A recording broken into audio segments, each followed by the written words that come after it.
as cases in point which reflect the confidence which is coming back into the economy. And from our perspective, Excellency, EFF, the extended fund facility which we are going into with the fund will help bring further permanence to this macroeconomic stability. And under that, we remain very committed to the structural reforms, whether it's on the taxation side, whether it's on the energy side, and whether it's on the energy side. So I just want to contextualize the discussion which we are having here now. Now, the remittance flows are a lifeline for any country, and they're certainly a lifeline for Pakistan. In the last fiscal year, these workers' remittances grew by 11% year on year compared to the previous fiscal year. And I was with the governor this morning, and that positive trajectory continues into July. And we had about $3 billion of remittance flows in the month of July. And this is obviously a function, because these things don't happen overnight. This is a function of a lot of things which happened on the macroeconomic stability side, but also in the context of administrative measures which were taken to curb illegal remittance channels, and therefore it is now producing results. Now, while our efforts are beginning to bear fruit, we must do more to sustain this positive growth trend.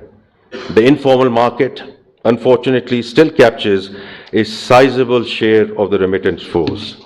Addressing this challenge is a key priority for reducing economic leakages. Dr. Neeta, as you just mentioned, and I was hearing you, and you're absolutely right. Digitalization is not an end in itself. It's a means to an end. It brings transparency, it brings client friendliness, and it certainly helps reduce the leakages in the system. And leakages are not just in the context of remittances.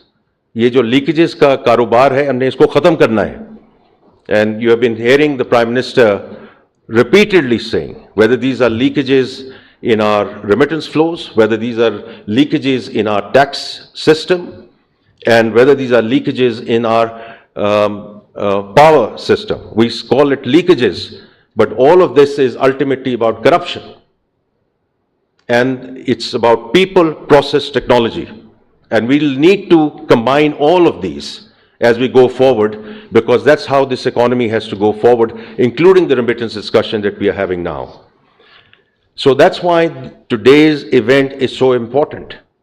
The Buna Ras connectivity project holds great promise, and it ticks so many boxes.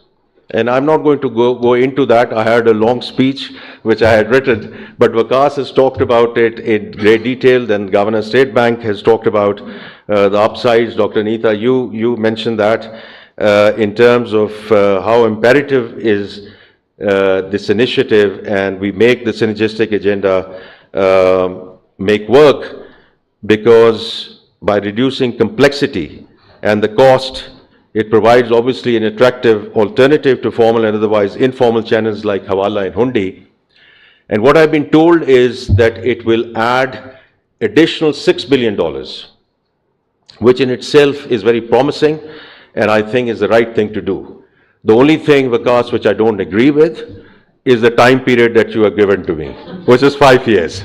So I think the Prime Minister will also maybe talk about it. It's not going to happen in 5 years, my friend. We are holding workshop right now. Okay, very good, because I think it's important that we do get and materialize this upside, because it's out there, and we have to bring it into the formal channel. It doesn't need and shouldn't require 5 years. And I'm sure you'll hear from the Prime Minister himself as well.